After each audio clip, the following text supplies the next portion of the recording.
Hola, muy buenas a todos, bienvenidos una vez más a mi canal. El día de hoy vamos a continuar con la serie de ejercicios del nuevo tema de dinámica, movimiento parabólico y semiparabólico. Recordad que todos los problemas los saco del libro de Bill Johnson de dinámica de la 9ª edición. Y el problema que vamos a desarrollar es el problema 11.101, el cual nos muestra un escenario de voleibol en donde un hombre golpea la pelota, que yo le he graficado como un círculo rojo, desde una posición A, y esta sale disparada con una velocidad inicial de sub 0 que además está con un ángulo θ con respecto a la horizontal. Y bueno, esta es la trayectoria que va a tener la pelotita, y lo que nos dicen además es que esa velocidad inicial es de 13.4 metros sobre segundo, que el ángulo θ es de 20 grados y que la posición A con respecto al suelo es de 2.1 metros.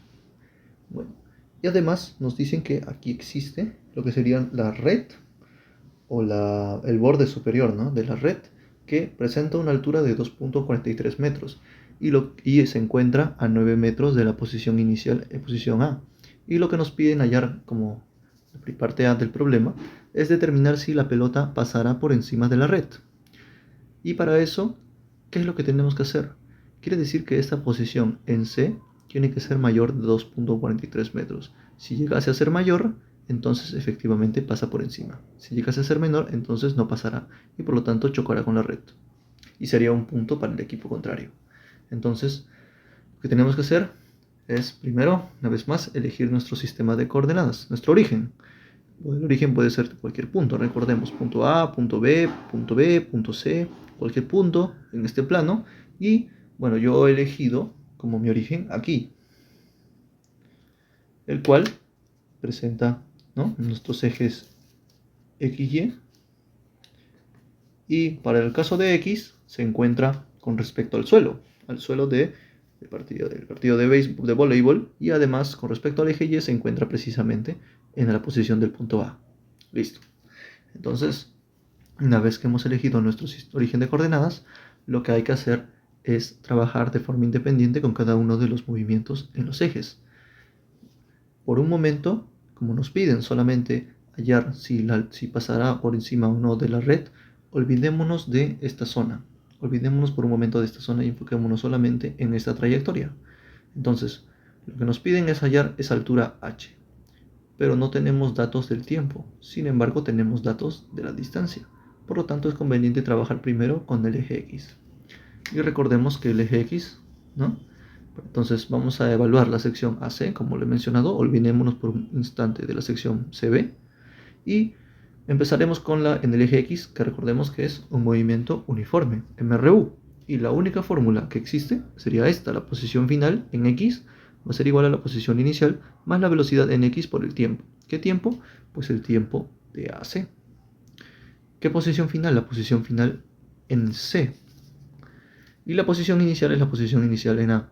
Y con respecto a la velocidad en X, pues recordemos que esta velocidad se puede descomponer en dos formas, ¿cierto? Tenemos una velocidad en X y una velocidad inicial en Y. Y también tomar en cuenta las direcciones, porque observemos que como presenta esta dirección la velocidad inicial, al descomponerlo veremos que la velocidad inicial en X es positivo hacia la derecha y la velocidad inicial en Y también es positivo hacia arriba. Por lo tanto, ambas velocidades son positivas. Entonces, tenemos la posición final en C, que va a ser igual a los 9 metros. Recordemos que nuestro origen empieza aquí y aquí está la posición en C. Por lo tanto, 9 metros.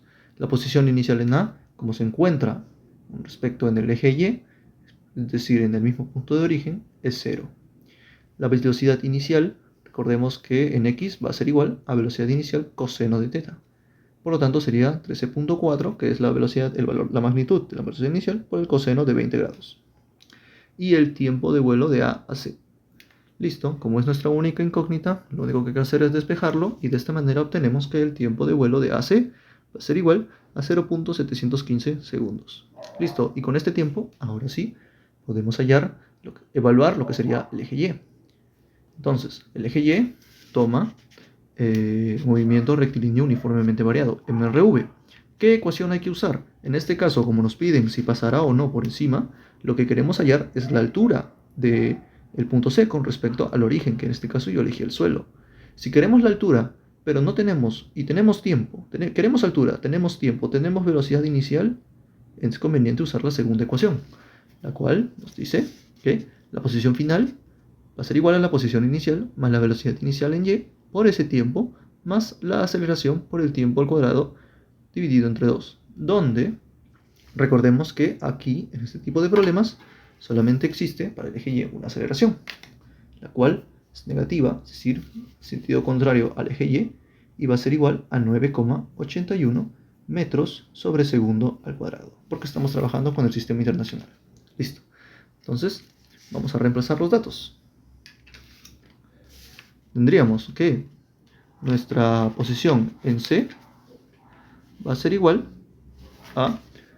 Bueno, nuestra posición en C va a ser la incógnita, porque no sabemos cuánto es. No tomen este valor de 2.43 metros porque no corresponde. Esto solamente es la altura de la red. Entonces, la posición en C, que es nuestra incógnita, va a ser igual a la posición en A, que sabemos que es de 2.1 metros con respecto a nuestro origen.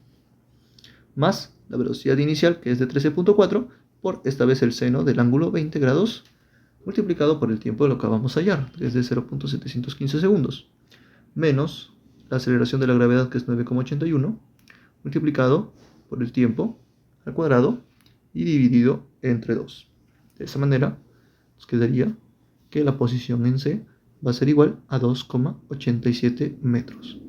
Y recordemos que la altura, ¿no?, total de la red es de 2.43 metros. ¿Qué quiere decir?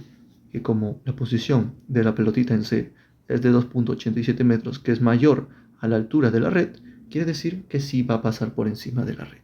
Listo, y esa sería nuestra respuesta a la parte A del problema. Ahora vayamos con la parte B. La parte B del problema nos dice a qué distancia de la red aterrizará la pelota. Es decir, ahora sí podemos enfocarnos más allá y podemos observar que la trayectoria en algún punto, es decir, en el punto B, esta pelota va a caer en el suelo y por lo tanto va a ser un punto para el equipo. Si nos piden hallar a qué distancia de la red aterrizará la pelota, quiere decir que si esta fuera nuestra red de 2.43 metros, existe una distancia D. ¿Dónde va a aterrizar con respecto a esa red, ¿no?, donde va a aterrizar la pelota? Esto es lo que nos piden hallar, la distancia D. Por lo tanto, una vez más vamos a hacer uso vamos a trabajar de forma independiente cada uno de los ejes para hallar esta distancia D. Ok, entonces, aquí ustedes pueden elegir evaluar cualquier sección, ¿cierto? Ahora pueden elegir evaluar la sección quizás BC, quizás AC. En este caso yo he elegido evaluar la sección AC. ¿Por qué? Pues porque básicamente ahí ya tengo las velocidades respectivas tanto para X como para Y. Mientras que en la sección B, recordemos que no hemos hallado velocidades en Y. Por lo tanto tendríamos que hallarlo y bueno, yo he elegido esta sección para ahorrar ese tiempo. Entonces, ese trabajo, ¿no?, que tendríamos que hacer. Entonces, vamos a evaluar la sección AC, es decir, la sección completa, que se puede ver aquí abajo. Entonces, comenzamos con el eje Y. Recordemos que el eje Y presenta un movimiento uniformemente variado. ¿Por qué he empezado con este y no con X? Pues porque la incógnita que nos piden está en el eje X, ¿no? Es respecto al eje X. Y lastimosamente no tenemos el tiempo de vuelo. Pero con el eje Y lo podemos sacar, ya que tenemos datos de alturas y velocidades. Entonces, nuestra posición final esta posición final, que va a ser la posición en B, vamos a usar la segunda ecuación de MRV. Nuestra posición final, que es la posición en B, va a ser igual a nuestra posición inicial, que es la posición en A, más la velocidad inicial en Y, por el tiempo de vuelo de AB, menos la gravedad por ese tiempo de vuelo, al cuadrado dividido entre 2. Entonces, reemplazando datos, la posición en B va a ser igual a 0, ¿cierto? Porque la pelota choca en el suelo, quiere decir que, y mi origen de coordenadas está con respecto al suelo, por lo tanto es 0. Va a ser igual a la posición en A, que sabemos que es de 2,1 metros, más la velocidad inicial en Y, que sabemos que es 13.4 por el seno del ángulo θ, que es de 20 grados, por ese tiempo de vuelo que no sabemos, menos la aceleración de la gravedad, que es de 9,81, dividido entre 2 por el tiempo de vuelo al cuadrado. De esta forma les quedaría así. Esta es una ecuación cuadrática, ¿cierto?